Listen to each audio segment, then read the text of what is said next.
Hello and welcome to Rajya Sabha Television. You're watching The Big Picture with me, Frank Pereira. The countdown for the presidential election has begun. The 14th President of India will assume office on the 24th of July.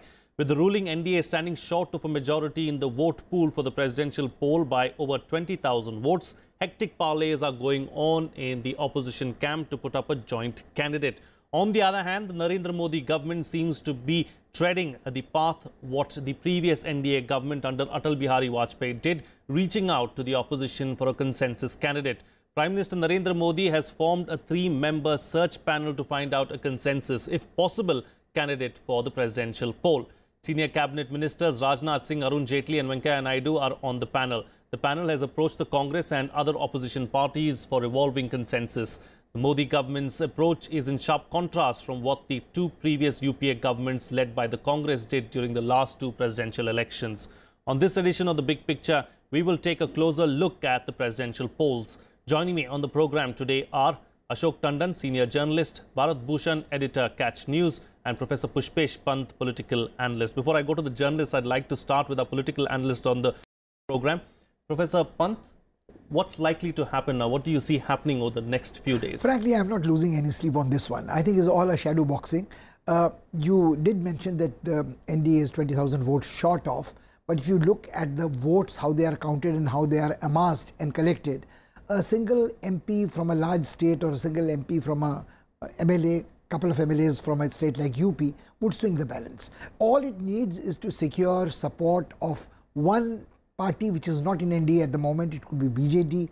You could nominate a person from south of India, south of Narmada, and all the great Dravidian Asmita would join in, and AIDMK, DMK would bury their differences and vote for that. So you could have it very easily. Whatever Mr. Modi decides could be sent to the Rashtrapati Bhavan, and similarly to the vice presidential seat. So I don't think that it is anybody's, and the way this is being run, nobody can outguess Mr. Modi or Mr. Shah. So there it is. You live playing games like the next one-day cricket match or the next utterance of Trump, but there it is.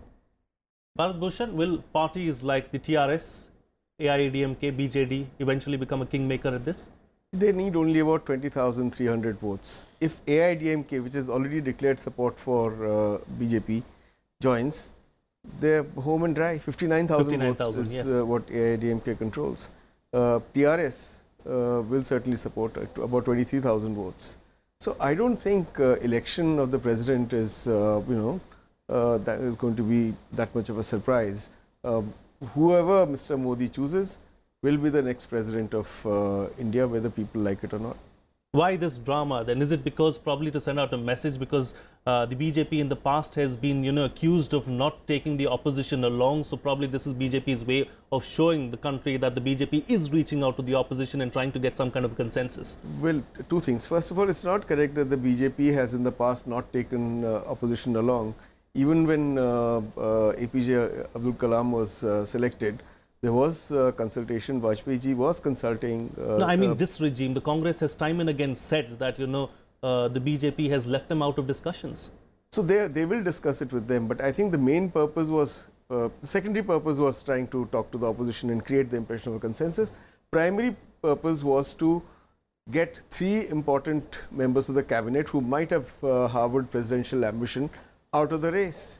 So Mr. Venkaiah Naidu is out of the race. So he's reduced to saying that I don't want to be Rashtrapati, Uprashtrapati, I just want to be my wife's Pati, Usha Pati. People say that the other two gentlemen also probably harbored some ambitions of occupying Rashtrapati Bhavan. So those ambitions have been thwarted. So you would see that Mr. Modi is cleared the way for his candidate. First, when the Babri Masjid case reopened, Murli Manohar Joshi, LK Advani out. You can't have a president who, who's tainted or who's likely to be found guilty or is being tried for demolishing the Babri Masjid. So then these three candidates out. So that limits the field, and he's under much less pressure. If he's under pressure, I don't think he's under pressure, but at least no lobbying by these people would be possible now. So that was the primary purpose. The secondary purpose is to generate consensus. But how do you generate consensus when you've not named anybody? So what do you discuss? Do you discuss the qualities of the President of India? Do you discuss his height, weight? What do you discuss? So I think this is a pure formality which doesn't mean a thing because you don't have a name. You're not giving the opposition a name. So till a name comes out, to say that we are building consensus is utter nonsense. What it does to smaller parties, they find, oh, they're meeting Sonia Gandhi and they're meeting us also. They might feel important. But I think none of this is going to matter. The smaller parties, the non-NDA parties, non-UPA parties, they are going to line up behind Mr. Modi's candidate, and I can lay a bet the margin would be 1 lakh and above. Okay, fair enough. Mr. Ashok Tandon, what's stopping the BJP from naming a possible candidate? See, since independence for the first election, most of the time Congress has been in power, and all the presidents of the Congress as a ruling party elected were politicians, mostly in politics.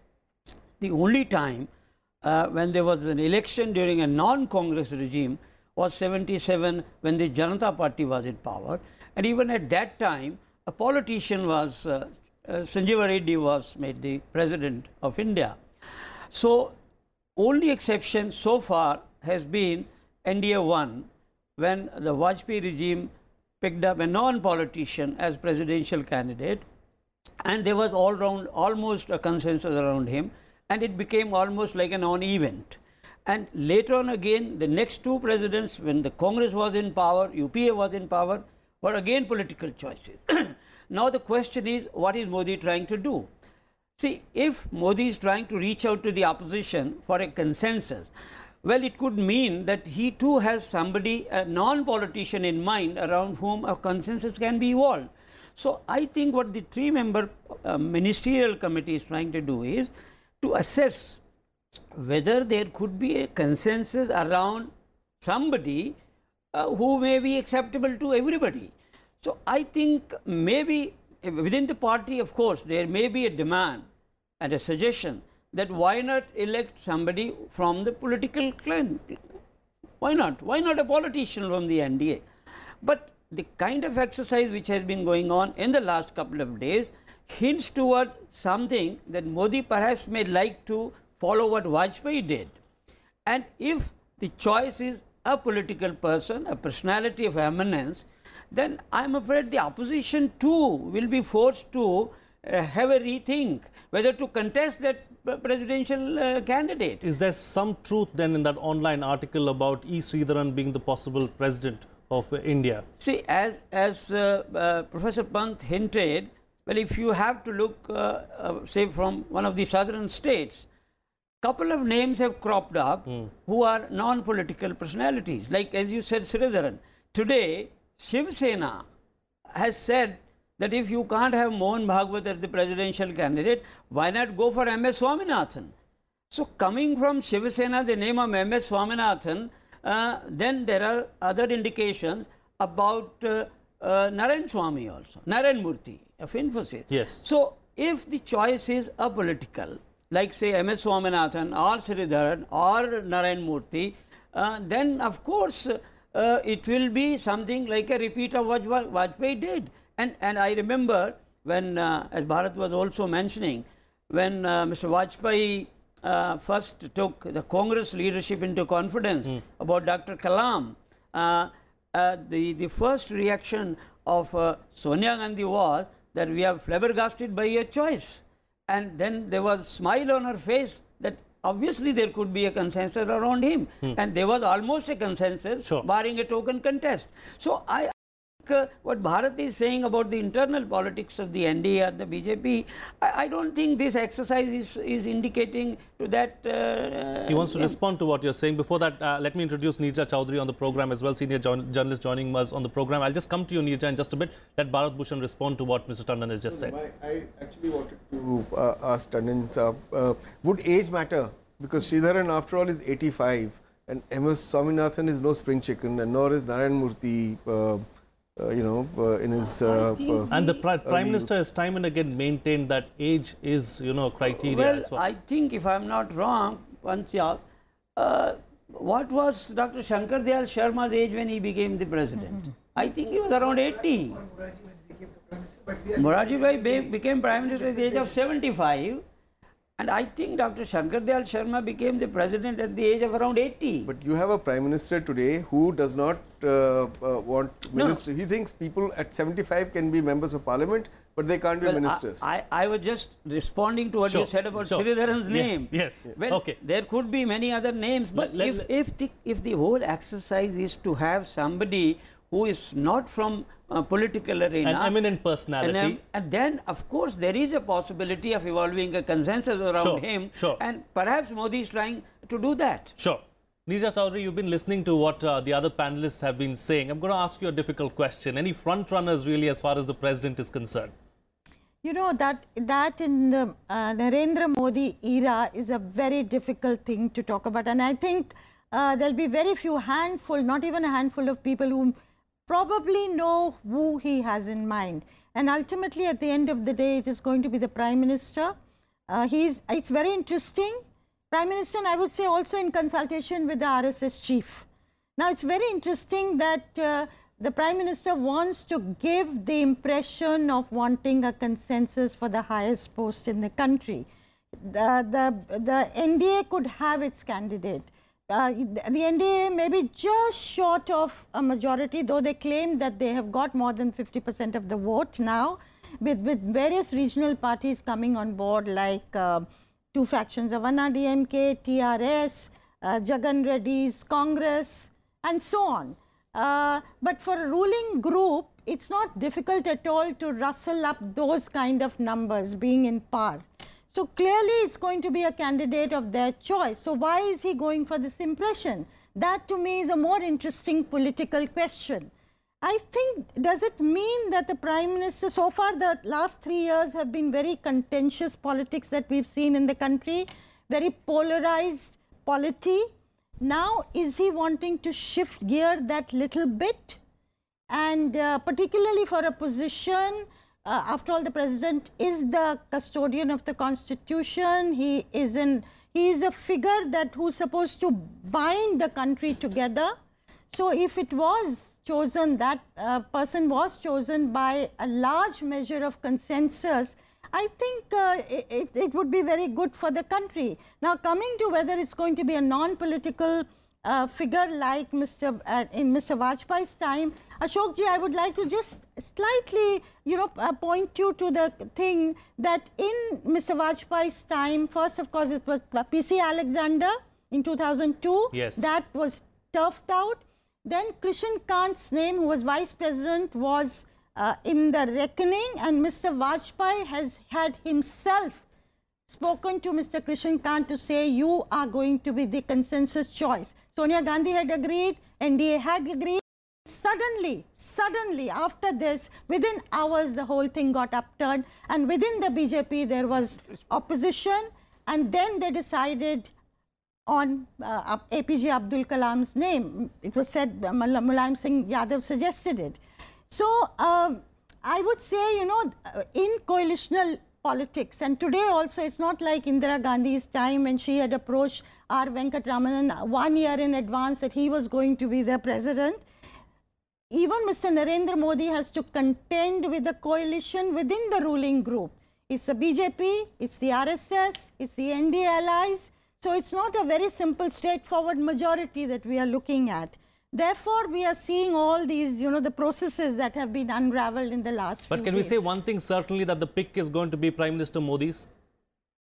I think it will have to be, given the present setup, the structure, it will have to be somebody of Mr. Modi's choice. Sure.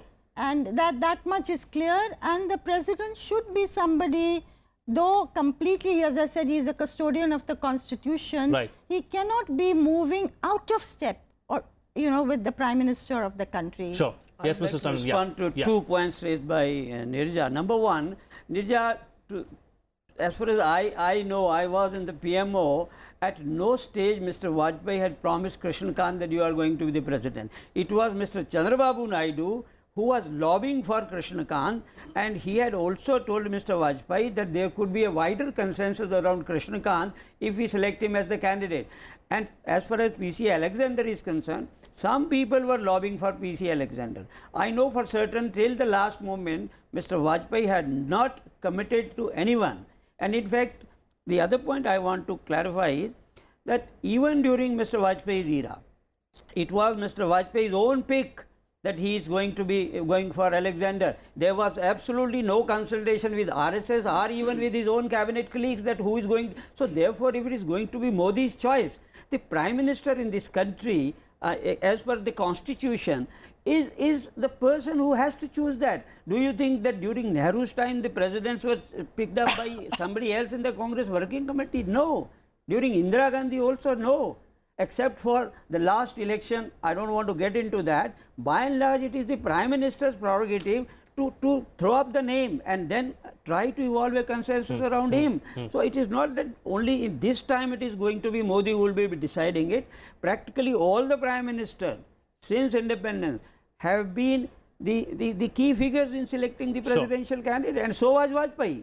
I know for certain that he didn't ask anybody who should be the presidential candidate. He was just listening to the suggestions, people who were lobbying for various people. He was just listening to them. At the end of the day, he said, Kalam is going to be our candidate. A quick response, Ms. Choudhary, if you want, and then I'll move on to the other guests. No, I would, Ashok ji, we will have a, this is a detailed conversation, we can have it. But from what I remember, Brajesh Mishra, Principal Secretary to Mr. Vajpayee, had himself telephoned. But anyway, we can okay. Yeah, we can talk about that at another time. Let's take the discussion forward. I'm just going to come back to you. Professor Pant, what model is going to be applied this time? Is it going to be the Vajpayee model or is it going to be the UPA 1 or UPA 2 model? I don't think that Mr. Modi is restricted by any models in the past. He doesn't like to be compared with pasts and things. He's setting a pace for himself, setting models for himself, setting value systems for himself. But I would like to respond to what Bharat said a little earlier. I'm a little amused because he said something very nice. He said 3 of the internal possible were put on the margin. I don't think that very many in the BJP, as long as they're occupying ministerial berths, even if they have been cut down to size, even if they are nowhere comparable to the among equals, Mr. Modi would like to be in the lonely solitude of Rashtrapati Bhavan. In Indian politics and Indian democracy, in charge of a ministry is actually the image, at least illusion of exercising some kind of a power. Now, I think the person who's already prepared to be put to pastures is probably ready to go to Rashtrapati Bhavan. The second thing which I find interesting in our discussion is that unfortunately, the NDA has appeared to be short of people of eminence to man even positions lower down, institutional heads and so on. So to have a hand-picked person from the political biradri who, I may be pardoned for saying this, that not too many distinguished politicians in recent past have occupied the presidential house. So some have behaved rather admirably, some have found stature after going there. But the problem is that where are the people of stature and eminence with the NDA, where even handpicked by the Prime Minister somebody can? That's why probably they need to find somebody from outside. And where I think Bharat did make a very interesting point, that you may mention and circulate and fly the kite of the names of Professor Swaminathan, Narayan Murthy, Sridharan. This again probably is to eliminate a certain set of people of eminence who are non-partisan. What about the other names which have been floated like Gopal Krishna Gandhi? A man of eminence, a public intellectual of international repute, but is there somebody, if the consensus doesn't emerge on his name, where are the other people on the other side where you can talk about? So I think there are not too many people who can be counted as independent, apolitical, public people of eminence who probably a consensus can be around on. So is the next president then going to be apolitical? Can we safely assume that? I don't think so. I also disagree that there are no people of eminence either in the NDA or in the UPA. I may not like the politics of one, I may prefer the politics of the other, but I think there are enough people of eminence in this country who can become president of India. I also believe that the next president of India will be a political person. If I were BJP and if I were Narendra Modi, why would I give up the opportunity of nominating a president of my choice who represents my ideology, my perspective, my way of thinking? I may not get this chance again 5 years later. Yes. So once you've got the opportunity, why on earth would I want a Sridharan there? I might want somebody of eminence from within the RSS, BJP family of organizations. I would agree almost 100% with Bharat on this one. Nobody should give up the chance of doing this. Yeah, right. Yes, you want to continue? No, so I'm saying that I think that the choice will be Mr. Modi's. Perhaps the RSS might advise him. Perhaps it may not. But it will be a political person. It will be a political person from what is broadly referred to as the Hindutva family of organizations. Okay. I doubt whether there will be anybody outside it. It serves no purpose. It doesn't make any political sense. Okay. Yes, Mr. Tandon. Very interesting point made by Bharat. It reminds me of the similar debate going on during NDA 1. Many people in the party, most of the cabinet ministers also were of the same view what Bharat is saying, and suggesting to Vajpayee, why not have a politician from amongst the NDA? There is no dearth of talent and leaders. And Vajpayee used to listen to all of them. But see, even today, there is a very serious and intense debate going on within the NDA, particularly in the BJP. Why not have a politician? Why should we be going for a non-politician when we can have our own person, as Bharat is saying, which is a very obvious debate. But there is slight difference between NDA 1 and NDA 2. During the NDA 1, it was a very fragile coalition, which Vajpayee was heading. And as it is, it had, faced a lot of problems, keeping the flock together. And Vajpayee at that time thought that, why make the presidential election a prestige issue? And then having, challenged the opposition, making the opposition a united front. And then, so why not have a non-politician of eminence, and then there will be no contest. So in a way, it was a very strategic move on the part of Mr. Vajpayee not to make it a political event or a contest. But situation is different today. As most of the panelists agree, that NDA has more or less a majority to elect a president of their own. So why not somebody from among themselves? And I agree with Bharat, there is no dearth of talent. I'm sorry, Professor, in this country, if you look at the previous presidents, compared with them, there is a whole lot of talent in this government, in the NDA, among the political spectrum. So the question... Should someone from the RSS have aspirations? I don't think so. It has never happened. And I can tell you on record that even during Vajpayee's time or even now, see, the consultation is different, but I don't think they will go and ask RSS who should be our candidate. RSS has never done it. Okay, a quick counter from Mr. Bhushan, and then I'll move on. No, not a counter, actually a supporting argument. You see, what is the strength of the RSS? The strength of the RSS is they don't seek political power for themselves, nothing for the self, but for the ideology. So to say that suddenly Mr. Mohan Bhagwat or somebody else, Mr. Ramlal would be presidential candidate would also, I think to my mind, wrong, and if it happens, it would be extremely surprising. Sure. They have got they've got political fronts. They've got eminent people within their framework who are in those organizations, those political parties. I think it will be one of them. Okay, Neerja Choudhary, this whole effort by the opposition camp to try and put up a candidate of their own, do you believe it's a futile exercise? Well, I think they know it also that their candidate is not going to win. But if it is a candidate from the NDA side who has, to put it crudely, hawkish RSS credentials rather than a moderate kind of face, then possibly that the opposition might say, let us at least put up a tokenistic fight to tell the country that we wanted another kind of person, just to make that point. I think it's going to be clearly an NDA candidate who makes it to the presidency, and you can have a politician who can be quote unquote independent, and you can have a non-politician who can be very inclined towards a party. So I think that's a false kind of a divide. The NDA can put up a candidate which compels a large section of the opposition to plump for that person. Right. So I think that's probably the kind of strategy that they will go for. Time now to get... We talk about tribal woman or a Dalit woman. Those are kind of appealing candidates for many of the regional parties in the opposition. Sure. Time now to get quick closing comments from all my guests, starting with you, Professor Pant.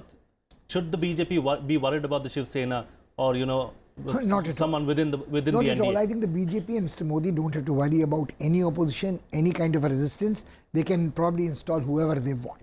Okay. Bharat, Bhushan, your closing comments on the program? Well, I just want to say, as far as the opposition and what it does is more interesting for me. Would they put up a candidate? Would they go for consensus? I think the opposition is divided. Don't have a candidate who can generate consensus of any kind. So they are waiting for the government to name a person. And there are people who think that whatever happens, there should be a contest in a democracy, and this would also be an indicator of, a precursor to opposition unity of some kind, to see how many parties will come together on a principled issue like this. Sure. Ashok Tandon, you talked about a possibility of a South Indian candidate as far as the president is concerned. Let's talk about something else then. A lot of issues happening around this country. The Dalits are protesting, farmers are agitating. Would there be a president from that community? See, one should... To please that community? No, I won't say please that community. You have to maintain a balance. See, look at that. A large number of presidents have come from the south because the prime minister used to be from the north. Only Narasimha Rao picked up Dr. Shankar Dayal Sharma because he himself was up from. So this balance has to be maintained in democracy and a country like India with so much of diversity. So I won't say it is to please any particular region, community or caste. I think that particular factor does weigh while picking up a candidate. And I think so, Mr. Modi also may have this in mind, that he has to maintain a balance between the regions, between the communities and the caste, because after all, India is a huge democracy, is a huge country with diversity. Can I say it will be a well thought out political decision then? I think so. Okay. I think so. Most of the decisions have been well thought out political decisions, even in the past. Sure. Thank you. All right. Neerja Choudhary, please close the show for us with your concluding remarks. Sorry? Please close the show for us with your concluding remarks. No, I think, I hope that the candidate for Rashtrapati Bhavan this time will have a large measure of consensus. So this one hopes for the sake of... larger than the 69% that Pranab Mukherjee got? Yeah, I think just over 70% he got, but others, Mr. Kalam had 95%, others have had 90%. So I think it is still possible, even though, as I said earlier, it's a very contentious polity today. But I hope we are moving in that direction. All right. On that note, I'll have to call it a wrap on this edition of The Big Picture. Neerja Choudhary, Ashok Tandon, Bharat, Bhushan, Pushpesh, Pant, thank you so much for joining me on the program and putting things into perspective for us. That's all the time we have. See you again next time.